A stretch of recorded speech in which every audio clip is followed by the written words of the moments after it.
Harga emas dunia kembali menguat setelah data inflasi Amerika Serikat sesuai dengan perkiraan pasar. Kondisi hingga menekan nilai tukar dolar Amerika Serikat dan imbal hasil obligasi pemerintah, sehingga meningkatkan minat investor terhadap emas. Harga emas spot pun naik 0,69% dan ditutup di level $4.026 Amerika Serikat, 92 sen per troy ounce.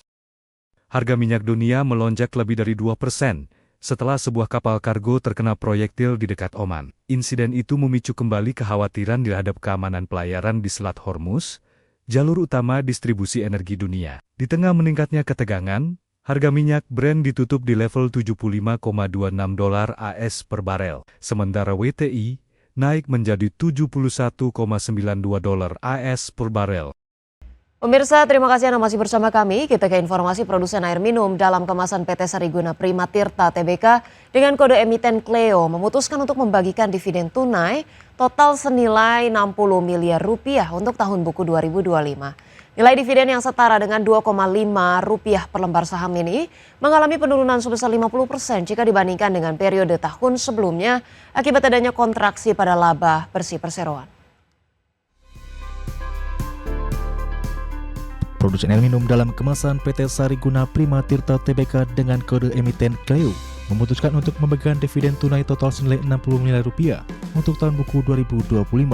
Keputusan pembagian dividen tersebut resmi disahkan dalam rapat umum pemegang saham tahunannya yang diselenggarakan pada Senin 20 Juni 2026. Alokasi dana untuk dividen tunai ini mengambil porsi sekitar 16% dari total raihan laba bersih tahun buku 2025 sebesar 381,8 miliar rupiah. Selanjutnya pihak pemegang saham menyepakati dana sebesar 1 miliar rupiah dialokasikan sebagai dana cadangan umum, sedangkan sisa laba senilai 320,8 miliar rupiah akan dibukukan sebagai saldo laba ditahan perusahaan.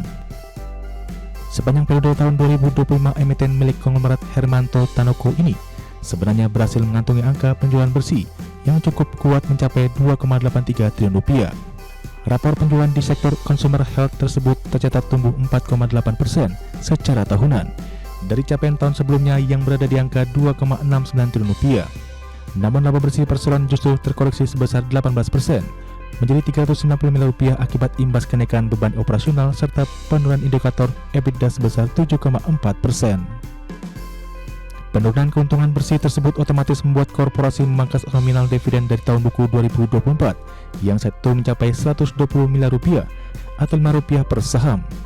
Di sisi lain, raihan laba kotor perusahaan terpantau bergerak stagnan di level 1,58 triliun rupiah dengan margin yang menyusut dari level 58% ke posisi 56%. Adapun berdasarkan jadwal resmi yang dirilis bursa, proses eksekusi pencairan serta pembayaran penuh dividen tunai kepada pemegang ekuitas akan rampung pada tanggal 20 Juli 2026 mendatang. Berbagai sumber untuk iDirectional. Pemirsa, PT Merdeka Gold Resources Tbk memberikan klarifikasi terkait rencana pencatatan Hong Kong Depository Receipts atau HDR di Bursa Efek Hong Kong. Perseroan menegaskan penerbitan HDR tidak dilakukan melalui penerbitan saham baru sehingga tidak menambah modal perseroan. PT Merdeka Gold Resources Tbk menetapkan harga maksimum penawaran Hong Kong Depository Receipts atau HDR sebesar $26,6 Hong Kong per HDR.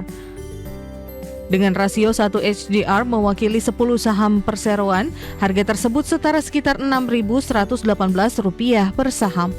Perseroan menjelaskan harga penawaran HDR mencerminkan diskon sekitar 10% dibandingkan harga penutupan saham perseroan di Bursa Efek Indonesia pada 24 Juni 2026. Namun harga tersebut masih berada pada level premium sekitar 112% dibandingkan dengan harga IPO perseroan pada September 2025. Dalam aksi korporasi ini, perseroan menawarkan sebanyak 89,7 juta HDR kepada investor di Hong Kong. Manajemen menegaskan seluruh saham yang menjadi dasar penerbitan HDR berasal dari penjualan saham milik pemegang saham existing tanpa penerbitan saham baru. Perseroan mengungkapkan minat investor terhadap penawaran HDR cukup tinggi. Sekitar 50% dari total HDR yang ditawarkan telah diamankan oleh investor jangkar termasuk Glencore, Trafigura, Mercuria, Ping An, dan Oryx.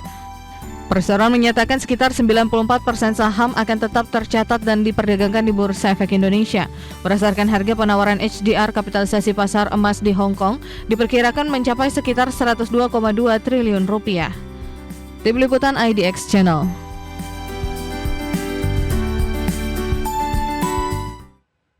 Pemirsa, PT Sunindo Pratama Tbk menetapkan pembagian dividen tunai sebesar 25 miliar rupiah untuk tahun buku 2025. Setiap pemegang saham berhak menerima dividen tunai sebesar Rp10,39 per saham. PT Sunindo Pratama Tbk atau Suni menetapkan pembagian dividen tunai sebesar 25 miliar rupiah untuk tahun buku 2025. Nilai tersebut setara dengan Rp10,39 per saham atau 13,01% dari laba bersih perseroan.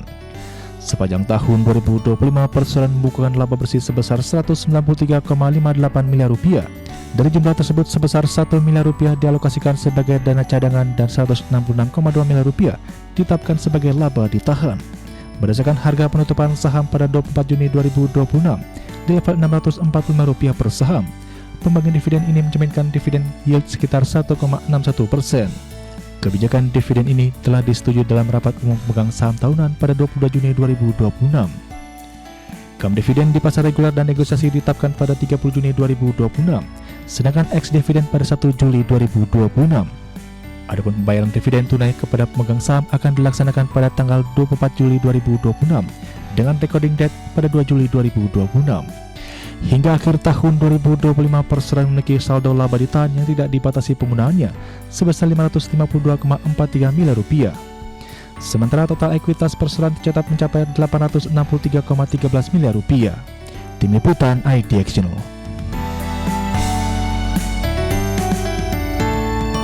Pemirsa, Presiden RI Prabowo Subianto menegaskan program makan bergizi gratis penting untuk mengatasi persoalan kelaparan dan memenuhi kebutuhan gizi masyarakat, terutama anak-anak.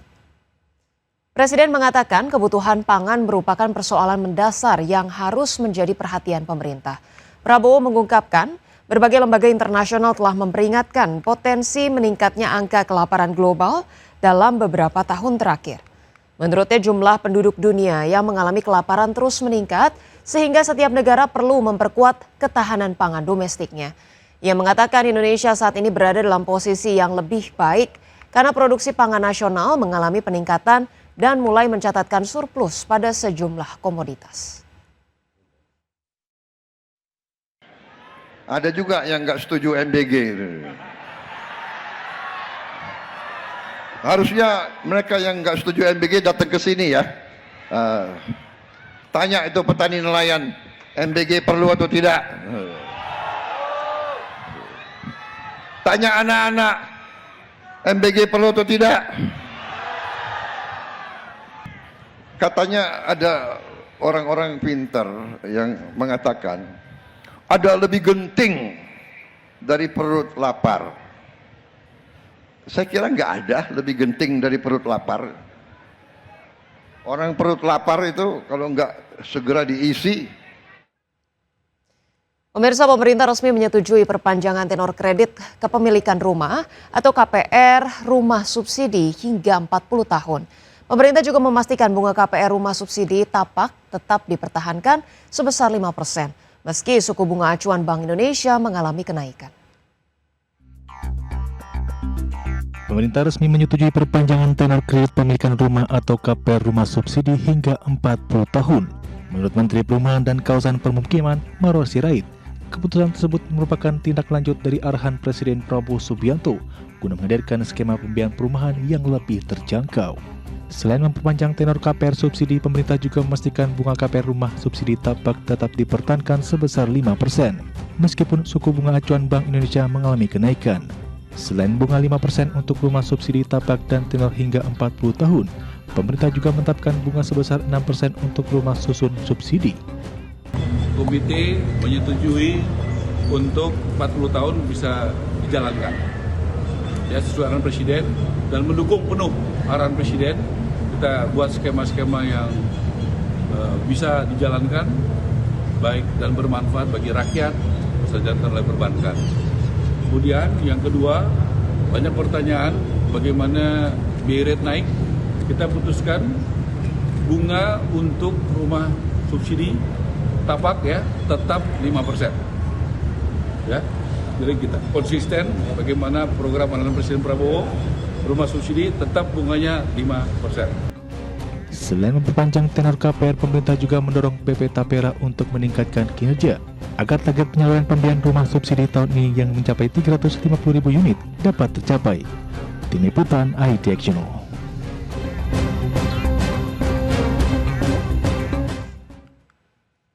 Pemirsa, Badan Pengelola Tabungan Perumahan Rakyat atau BP Tapera menyebutkan skema kredit pemilikan rumah subsidi dengan masa cicilan hingga 40 tahun akan memperluas jangkauan penerima manfaat rumah subsidi karena kemampuan bayar masyarakat menjadi lebih baik. Menurut Komisioner BP Tapera Heru Pudio Nugroho, dengan masa cicilan yang lebih panjang, angsuran rumah subsidi diperkirakan menjadi jauh lebih ringan, yakni sekitar 500.000 hingga 700.000 per bulan. Skema ini diharapkan dapat membantu lebih banyak masyarakat, termasuk mereka yang berpenghasilan sekitar 2,8 juta per bulan, untuk memiliki rumah pertama. Heru memastikan aturan terkait tenor KPR 40 tahun saat ini sedang dalam tahap finalisasi. Pasalnya, aturan sebelumnya hanya mengatur tenor KPR hingga 30 tahun. Kalau Capman-nya ya saat ini sedang dalam proses penyesuaian dari Capman PKP ya, dari PKP yang tadinya kan hanya 30 tahun. Ya saat ini sedang proses finalisasi untuk disesuaikan 40 tahun. Nah setelah itu akan menyusul juga penyesuaian di sisi keputusan Menteri Keuangan terkait dengan pernyataan investasi pemerintah yang saat ini ya perintahnya ke kami sebagai operator investasi pemerintah untuk FLPP masih tenor 20 tahun. Sehingga perlu disesuaikan juga keputusan Menteri Keuangan dari 20 tahun jadi 40. Pemirsa, Kementerian Pendidikan Tinggi, Sains dan Teknologi memastikan akan meniru China di dalam pengembangan industri berbasis inovasi dan teknologi. Pasalnya, klaster industri tersebut di negara China telah berkontribusi besar hingga 13% terhadap produk domestik bruto.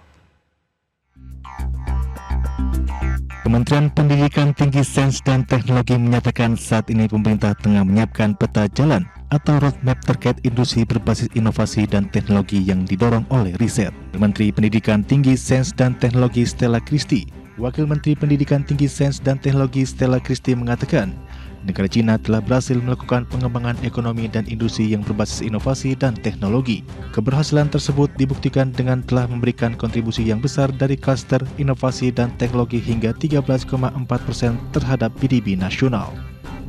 Karena kalau kita lihat terus terang saja industri kita berbasis teknologi itu masih sangat-sangat sedikit sekali di Indonesia, ya kan?